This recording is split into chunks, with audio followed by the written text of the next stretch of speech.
I am continuing my reading.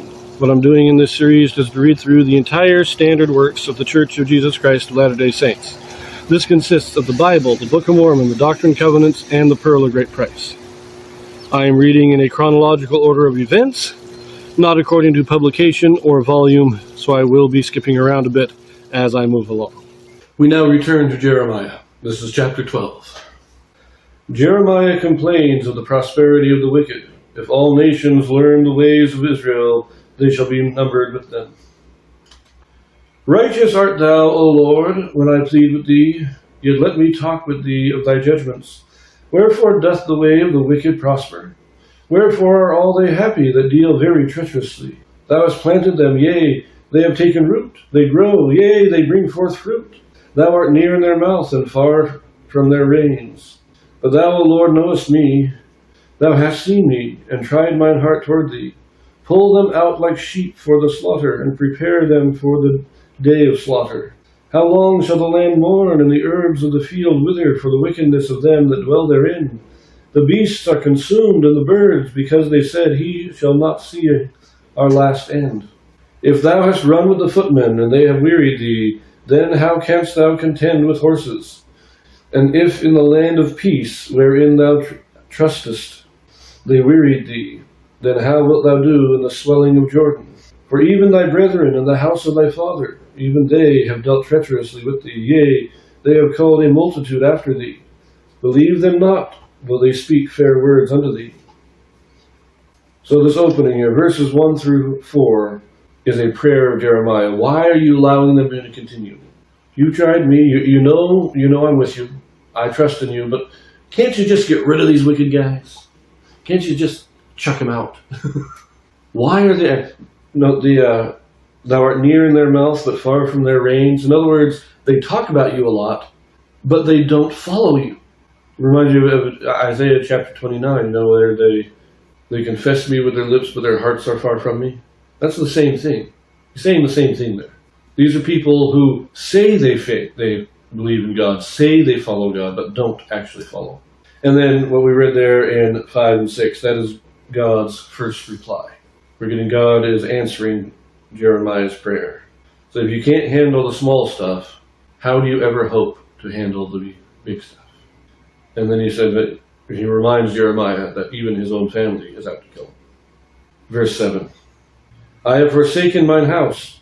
I have left mine heritage. I have given the dearly beloved of my soul into the hand of her enemies.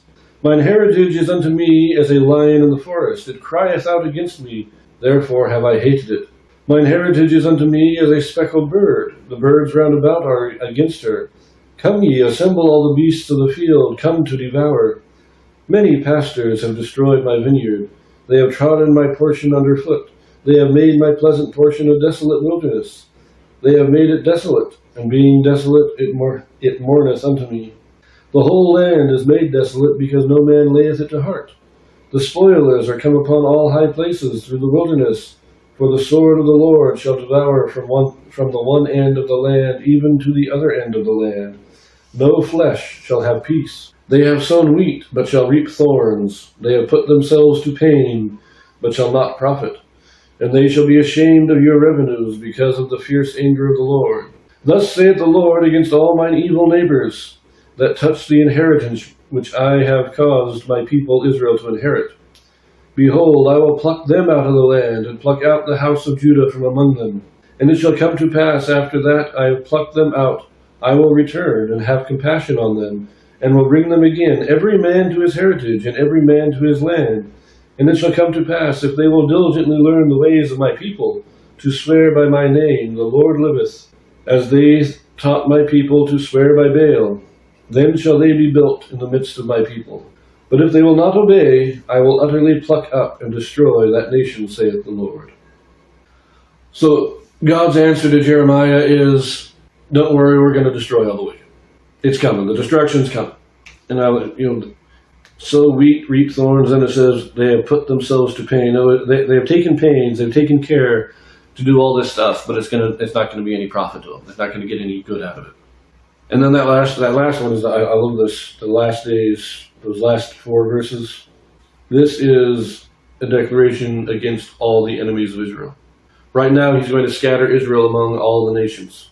But in the last days, he's going to bring Judah out of their lands.